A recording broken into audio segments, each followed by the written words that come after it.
So, what did you miss at Jubilee today? Well, you missed 1 Corinthians 13, that wonderful passage where Paul, talking to the church in Corinth, speaks about love. And we spent a little time thinking about it, singing about it, talking about love, not as simply a feeling, but also as an action. Not as something you just fall into, but something that you do. We talked about that a little bit today. But we also listened to Luke's gospel and heard the story about the time Jesus went to his hometown.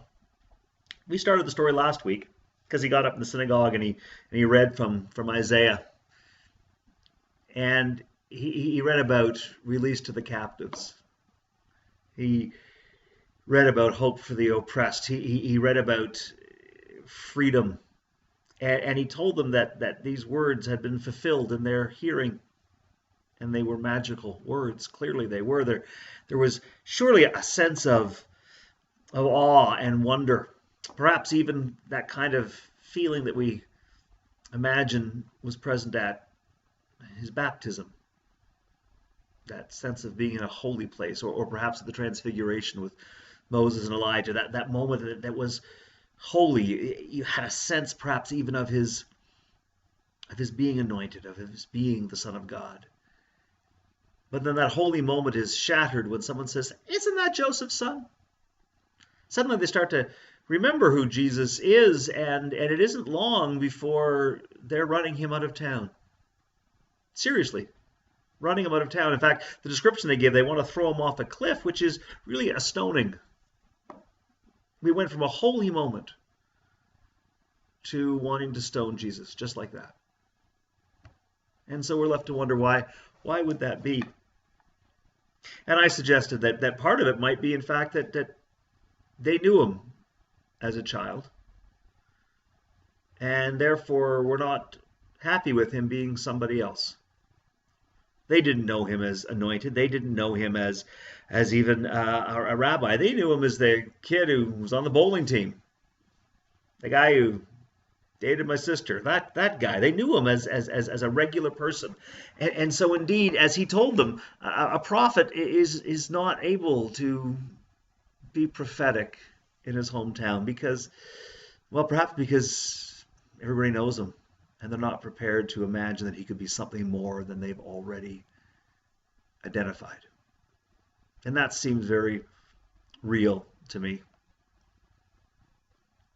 When your friend or your partner suddenly makes a change in their life and you're not prepared for that. I married an accountant. I can't imagine that you're going to be a minister.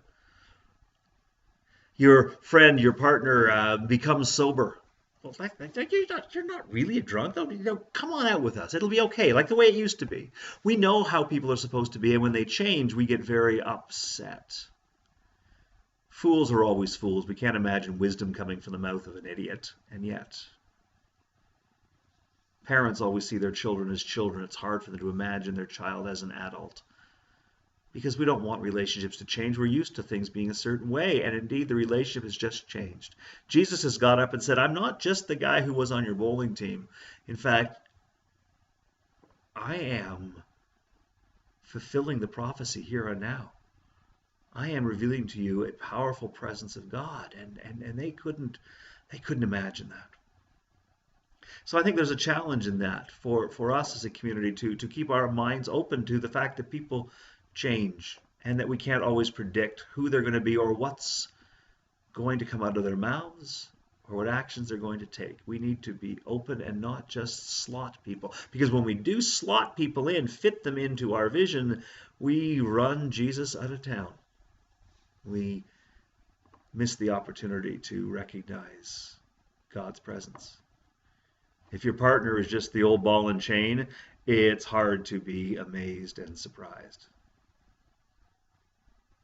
And another reason, perhaps, we talked about briefly, might be the fact that Jesus also provoked them. Jesus reminds them of a couple of stories when terrible things were happening, but it doesn't seem as if the chosen people, the Israelites, the Jews, the insiders, were being protected by God, but in fact outsiders were receiving miraculous attention. The leper who's healed is not a Jew. The widow who is fed is not from the tribe. It's as if Jesus is saying, not only do I not fit into your box, but God doesn't fit into your box either.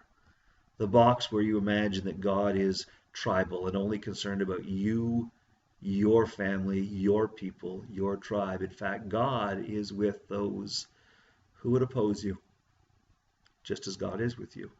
God is with those that you would call an enemy. God is with those that you don't think deserve God's attention. And sometimes when we hear that God is not for us exclusively, we can't abide it. And perhaps that more than anything else is what made it imperative that they get rid of Jesus, that they silence his voice. And so they take him to the edge of the cliff to throw him off, but it says that he just passed through them. I don't imagine that was miraculous as much as they were so consumed with their rage and anger they had forgotten the cause of the anger. And I think in 2016 we could look around and recognize how that happens. When we become so angry, so consumed with rage, we lose track of reason. We forget why we're enraged.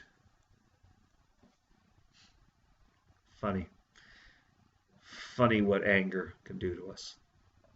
So today at Jubilee, you missed the invitation to work hard at keeping Jesus in town, to open your mind to recognize that God does not always fit into your slot, doesn't always vote the way you vote, and in fact, God profoundly loves and is profoundly present with those that you don't always understand, with whom you disagree.